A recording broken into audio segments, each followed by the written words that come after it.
Halo semuanya, terima kasih atas kesempatan yang telah diberikan pada kami untuk mata kuliah Jaringan Syaraf Tiruan.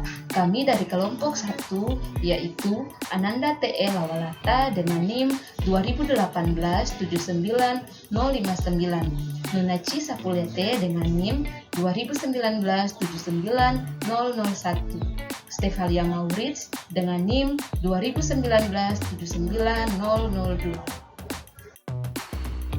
Adapun materi yang akan kelompok kami sampaikan yaitu algoritma multilayer perceptron. Multilayer perceptron atau MLP adalah salah satu pemodelan dalam teknologi jaringan syaraf tiruan atau JST dengan karakteristik memiliki nilai bobot yang lebih baik daripada pemodelan yang lain, sehingga menghasilkan klasifikasi yang lebih akurat pula. Multilayer perceptron diperkenalkan pertama kali pada tahun 1969 oleh S. Papert dan M. Minsky.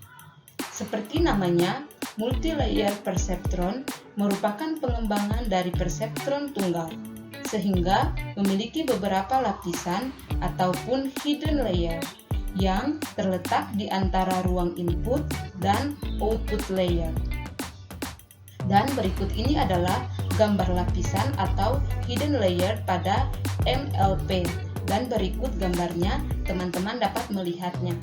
Selanjutnya, multilayer perceptron juga termasuk jaringan syaraf tiruan feed-forward yang memiliki sejumlah neuron atau syaraf yang saling terhubung dengan neuron lainnya dengan neuron bobot penghubung, di mana setiap neuron yang ada merupakan sebuah unit yang memiliki tugas untuk memproses dan menghitung nilai aktivasi atau input teksasi yang melambangkan himpunan dari predesesor tiap unit mulai dari input hingga output atau dari unit satu ke unit lainnya.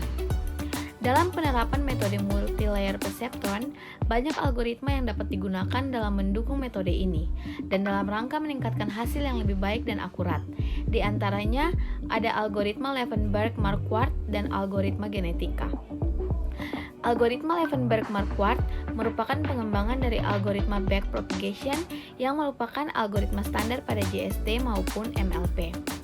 Algoritma ini pun memiliki konvergensi yang cukup stabil sehingga algoritma ini sering dan cocok untuk digunakan dalam pengembangan yang kecil hingga menengah tetapi tidak terlalu besar. Selanjutnya, pada algoritma backpropagation standar, proses bias dan update nilai bobot menggunakan teknik negatif gradient descent secara langsung. Sedangkan pada algoritma Levenberg-Marquardt, backpropagation telah menggunakan pendekatan matriks Hessian yang dapat dihitung dengan rumus H sama dengan J pangkat T kali E. Sedangkan untuk negatif gradient descent dihitung dengan menggunakan rumus G sama dengan J pangkat T kali J. Nah, dalam rumus tersebut, J yang dimaksudkan merupakan matriks Jacobian yang berisikan turunan awal dari hasil error jaringan terhadap perhitungan bias dan nilai bobot jaringan.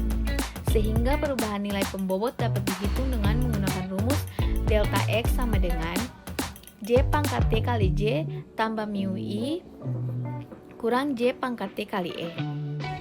Algoritma selanjutnya adalah algoritma genetika yang merupakan sebuah metode perhitungan yang memanfaatkan proses dari penyeleksian alamiah yang kemudian dikenal dengan proses evolusi. Pada evolusi sendiri digambarkan dengan individu yang secara kontinu atau berkelanjutan mengalami proses perubahan dari bentuk dan terutama gen atau genetika agar mampu menyesuaikan kondisi dirinya dengan lingkungan tempat dia hidup atau proses adaptasi. Sehingga hanya individu yang kuatlah yang mampu untuk hidup dan tetap bertahan. Dalam seleksi alamiah, proses yang ada di dalamnya melibatkan beberapa hal, seperti perubahan genetika yang terjadi pada individu yang disebabkan oleh proses kembang biak individu, serta pencampuran genetika lain.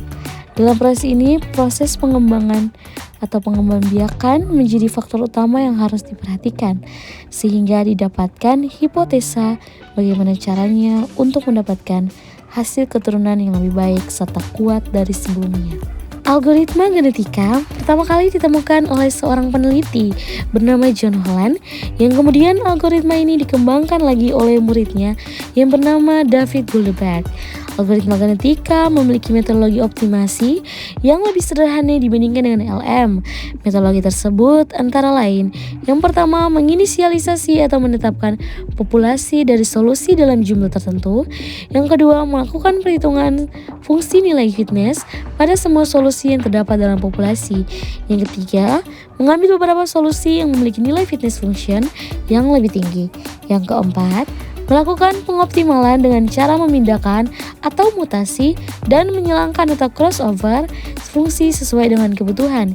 Yang kelima, menetapkan solusi paling baik sebagai hasil akhir terhadap masalah yang telah dioptimalkan. Terdapat dua istilah yang muncul dalam proses analisa permasalahan pada algoritma genetika, yaitu hard constraint dengan ciri solusi yang dihasilkan tidak boleh dilanggar sama sekali, dan soft constraint di mana batasan solusi yang dihasilkan masih dapat dilanggar. Sekian presentasi kami, terima kasih sudah menonton dan mohon maaf jika ada salah kata. Sampai jumpa.